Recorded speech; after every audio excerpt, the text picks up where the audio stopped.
Hello， 新一輯 K 班旅行團，我哋去咗大阪啊！首先介紹神戶啊，有過百年歷史嘅教堂 cafe， 超靚嘅劇場式水族館，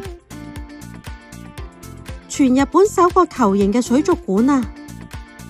仲有打卡靚位水底餐廳，仲有熔岩神戶漢堡啊！仲帶大家去三宮商店街度 shopping。出咗 JR 呢，行大概10分鐘左右呢，就嚟到呢一間啦，係一間教堂造型嘅 cafe 嚟嘅。呢一間 cafe 呢，第一間鋪頭呢，就係一個德國人呢，同埋佢嘅日本太太100年前左右開嘅。喺1999年呢 cafe 呢就搬到呢一間過百年歷史嘅教堂裏面營業啊。教堂呢就保留咗哥德式嘅建築風格啊！呢度係高10米㗎，地板係黑白階磚嘅設計，俾人一種好恬靜嘅感覺。首先呢 waiter 就會俾每人一塊曲奇餅㗎。你試下呢個曲奇好唔好味啊？你好肚餓啊，因為哇，好脆喎啲聲。估下呢度最出名係咩？咖啡？唔係啊，係蝴蝶酥啊！強烈推介呢，要嗌呢一杯朱古力雪糕巴菲啊！上面嗰個蝴蝶酥呢，係成世人食過最好味噶。巴菲裏面呢，亦都有好多粒粒狀嘅蝴蝶酥噶。價錢方面呢，就係1320 yen，大概港紙70蚊啦。仲有 dark cherry 嘅巴菲啦，三文治蛋糕等等嘅。仲有 morning set 同埋 lunch set 可以嗌啦。塔貝魯評分有成3.73分咁高㗎，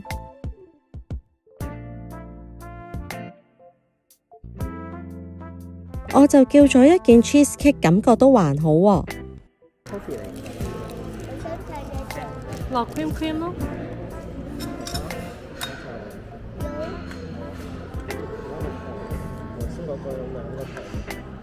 哇，好嘔啊！哇，好嘔啊！呢一度咧，除咗咖啡咧，亦都有提供果汁茶同埋紅白酒嘅。但信我啦，最值得 order 咧，一定係頭先我介紹嗰杯朱古力巴菲啊！建議咧要預留時間嚟呢度啦，因為我哋下晝4點幾嚟到咧，已經係 last order 啦。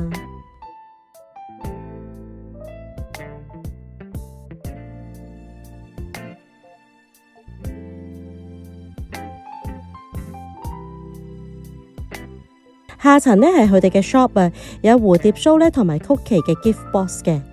包裝嘅蝴蝶酥呢最抵買啊，864 yen 有100 gram。如果仲有位 hand carry 呢，可以考慮嚟買手信啦。接近黃昏時間呢，喺教堂外面影相都好靚。之後介紹呢個水族館呢，真係靚到揼一聲啊！入場費大人2600 yen， 小朋友就500。呢一個呢係一個劇場式嘅水族館嚟嘅，咁有別於呢平時一般呢睇下鯊魚、魔鬼魚嗰種嘅水族館啦。呢個水族館呢係結合咗好多藝術嘅元素嘅，而呢一層嘅主題就係洞穴啦，有多面嘅鏡面結構呢，同埋水族箱呢，俾人感覺好似爬緊一個洞穴咁啊。場裡面嘅燈光會不斷咁變色嘅，由一入場嘅藍色呢變為色彩繽紛嘅彩色顏色啊。而呢個展館呢就叫做生命震動啊，似唔似入咗海底世界啊？哇！呢條魚同平時返工嘅感受係一樣咯，即係躺得好平。呢啲好得意啊，好似蚯蚓咁樣，喺啲泥度會轉個頭出嚟。呢啲好似一條針針咁樣咯。海馬。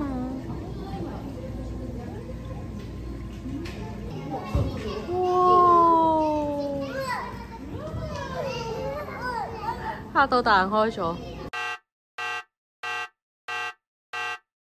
呢條好似魔鬼魚嘅魚呢，叫做牛大鷹鰩啊！介紹呢就話，因為佢個頭呢好似個牛鼻啊！哇！睇下有個 shark 啊！好長啊！呢條哇，好治癒啊！睇呢啲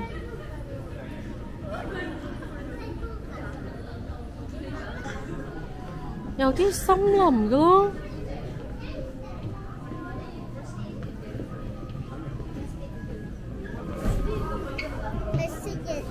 有蜥蜴啊，係喎，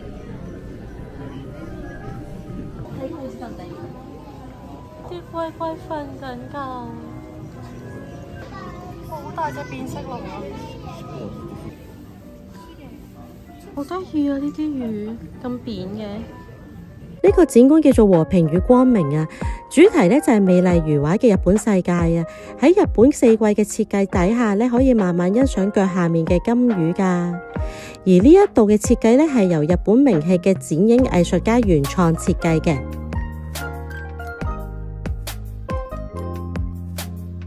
望住四季景色嘅投影呢，喺呢一度呢，真係感覺到分內嘅平靜啊！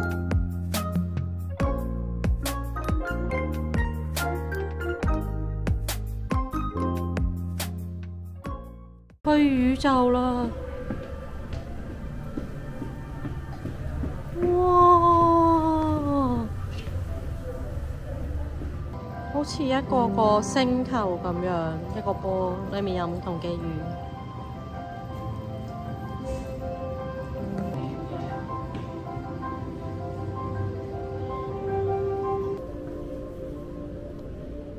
展館中央呢，就係日本最大型嘅球形水族館啊，仲有個鐳射表演嘅。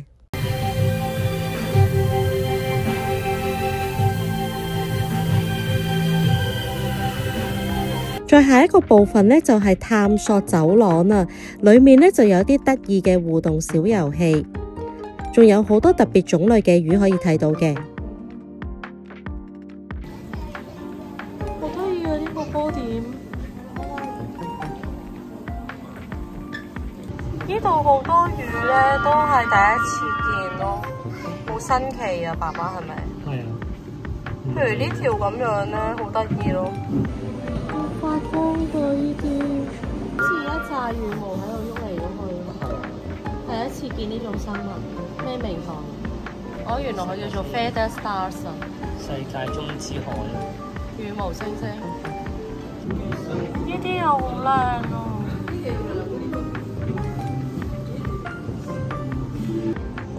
好似真係跳緊舞咁嘅喎，呢啲魚好似好 relax 咯。哈哈，佢話你今日似唔似你件衫啊？變咗一條粉紅色魚魚喎。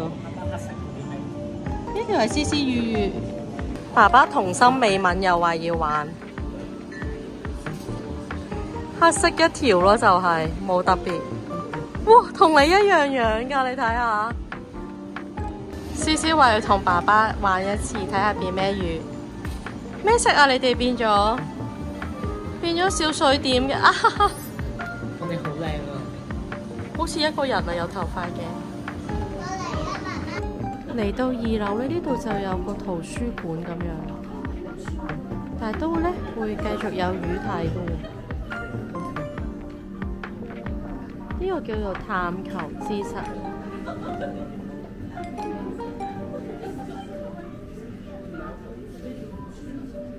呢一度呢，有幾行係兒童圖書嚟㗎，思思呢好有興趣咁睇咗幾本啊。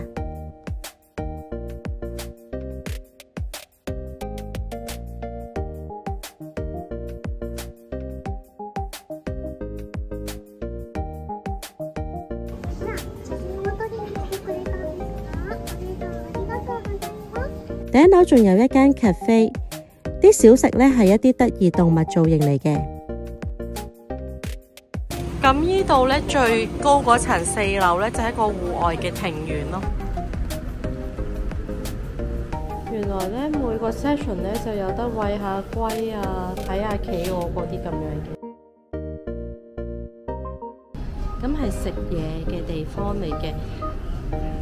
咁譬如有呢個咧，隔離呢個就係 pancake 嚟嘅。頭先後面呢度咧就係一間 souvenir shop 咯，有好多黑白波點嘅嘢嘅。咁呢度咧 total 就有9間餐廳嘅，譬如有西班牙炒飯啊、神戶漢堡啊、頭先講咗 pancake 啦，同埋有個飲 beer 嘅，仲有一間中式小籠包，同埋有啲西餐廳啊，同埋神戶牛都有幾間咁樣，仲有啲意粉。就呢間神戶牛啊，咁環境都幾好。中間有個beer 有啲 cocktail 嗰啲咁樣啦，就係可以睇到個魚缸嘅，犀唔犀利？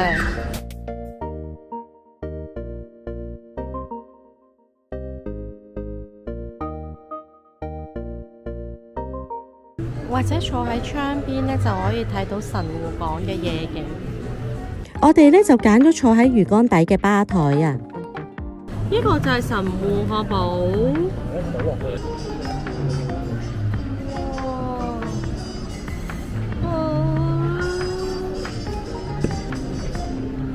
不過第一次咧，啲魚落最好咧，咁酸咩咧，一個神戶漢堡咧都幾好味嘅風味。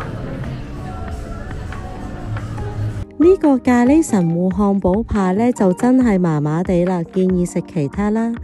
Overall 咧，除咗坐喺魚缸底打卡咧係幾吸睛之外咧，食物咧就真係一般般啦。考慮咧可以食個 pancake 打下卡就算啦。水族館嘅位置咧離三宮站大約10幾分鐘嘅路程啦。夜晚時間等咗好耐都冇的士，唯有行返去。去完水族館食完嘢，我哋最後一站咧就行埋呢個商店街啦。咁都睇過都有幾多嘢賣嘅，譬如有Zara、H&M 啊等等咁樣。我諗可以行到1個鐘嘅，咁但係我而家咧都差唔多7點幾啦，我諗可以行到半個鐘啦。極速睇下有冇啲咩買先。神戶三宮中心街咧係神戶最熱鬧嘅一條商店街嚟㗎。據說咧假日高峰期有10萬人次嚟呢度㗎，有啲似大阪嘅心齋橋嘅商店街啦。記得咧要預留時間啊，因為咧夜晚8點鐘就會閂門㗎啦。地下呢度咧有個月曆啊，唔同月份嘅。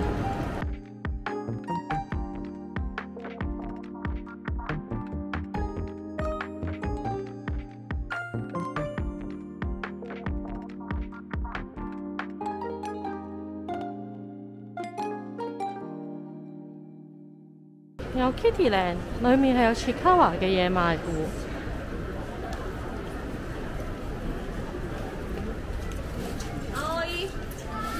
Chikawa 嘅扭蛋，而家賣便當好得意咯，有個 Kurumi 嘅飯盒。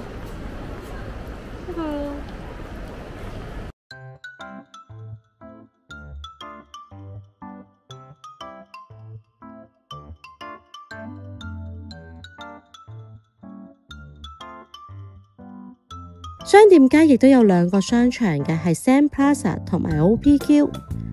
商店街外面咧仲有幾個大型嘅百貨公司啊，中意 shopping 嘅朋友咧就可以預留半日咧就慢慢行啦。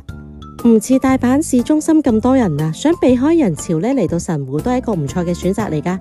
下集見啦，拜拜！記得 subscribe 我哋嘅 YouTube channel、like 同埋 share，下集見，拜拜。